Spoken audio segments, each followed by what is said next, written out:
Bueno, muchachos y muchachas, en esta parte del curso procedemos a iniciar la última unidad del curso, que se nombra series de Fourier o serie de Fourier. Básicamente lo que podemos decir al respecto de forma muy general es que la serie de Fourier nos permite a nosotros tratar señales que hasta este punto del curso no hemos tratado. Por ejemplo, señales que no son senoidales. Es decir, si nosotros tenemos un circuito o un sistema que está alimentado por una señal de cualquier tipo periódica, vamos a ponerlo acá más como una red, digamos que tenemos una situación de este tipo, donde acá la alimentación estará dada por una señal distinta, periódica, pero distinta a una senoidal, por ejemplo, algo así. Ok, una señal de pulsos o una señal cuadrada, una señal triangular, puede ser varios tipos de fuente que tengamos ahí puesta, ¿verdad? Una triangular o diente de sierra, cualquier otro tipo, siempre y cuando entre en el rango de señal periódica.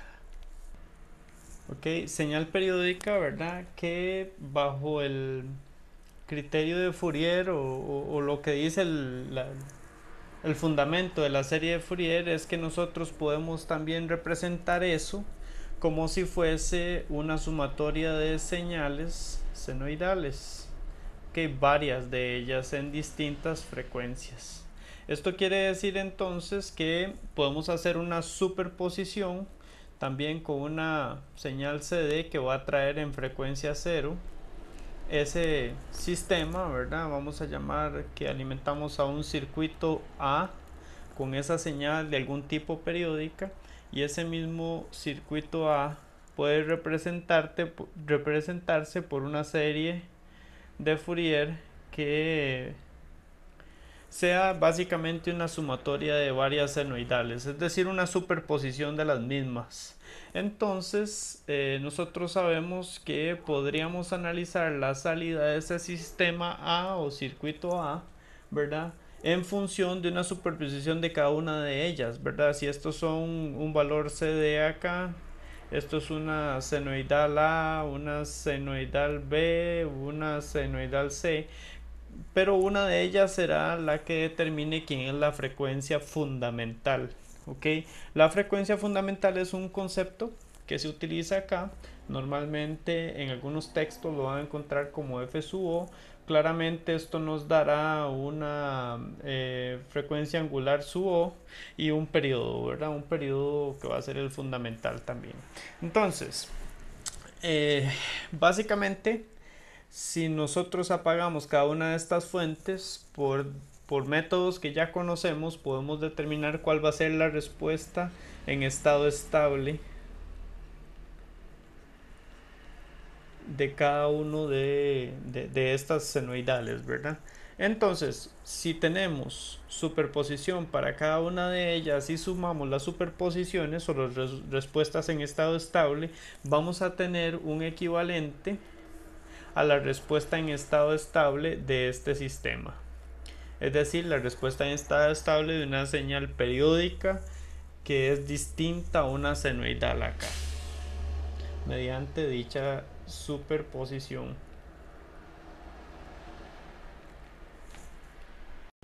Entonces, bueno, eso nos lleva acá a la definición o el resumen de lo que es. Dice, las series de Fourier representan formas de onda periódicas que no son senoidales, y estas formas van a ser una sumatoria de dichas senoidales, ¿verdad?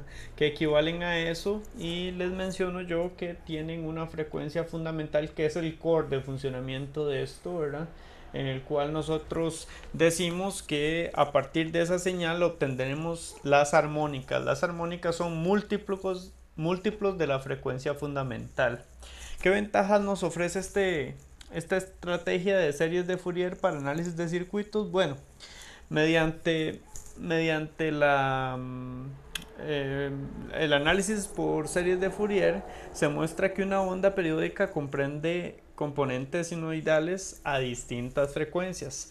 Imaginen entonces que, por ejemplo, para hacer un análisis más detallado de algún problema con interferencias de señales en algún punto, en alguna aplicación industrial, pues es importante tener una noción de cómo se comporta, por ejemplo, la señal que estamos utilizando y que está siendo interferida por algo que aún no sabemos, si analizamos sus armónicos. Eso quiere decir que entonces descomponiendo la señal de entrada, esa señal podría tener un armónico que sea el que está siendo interferido por alguna otra componente que en principio no debería afectar porque es otra frecuencia.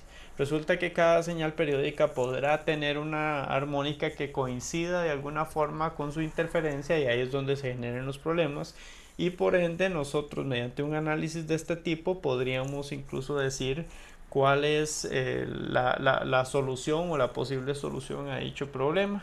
Entonces, a manera de resumen, entonces cada señal periódica entonces estará compuesta por componentes senoidales a distintas frecuencias.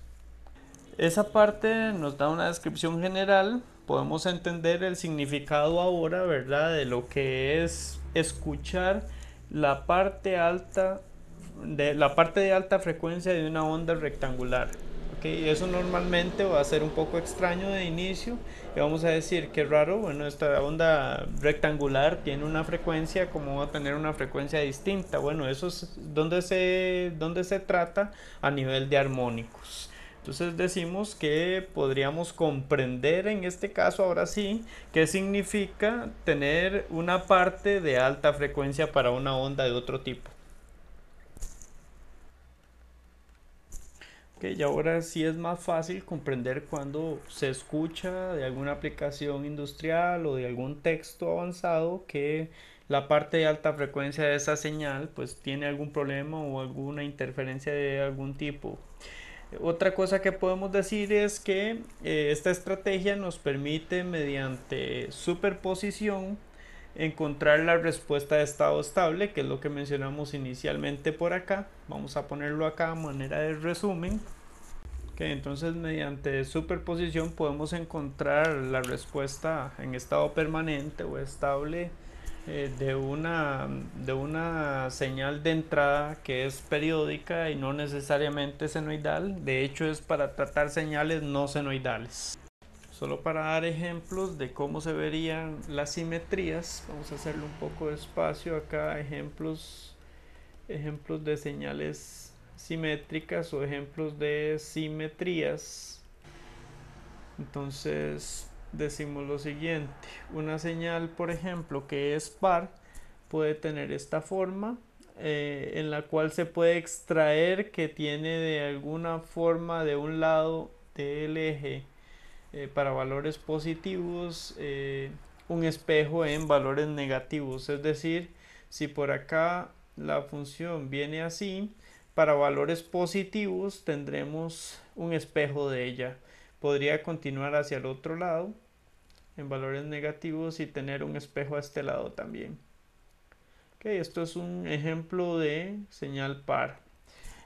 Otro ejemplo de señal par y tal vez más fácil de ver es, por ejemplo, el resultado de una rectificación de onda completa, donde sabemos que tenemos algo así y hacia el otro lado veremos lo mismo.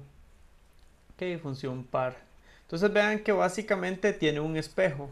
El dibujo tal vez no lo refleja muy bien, pero es en espejo que se ve.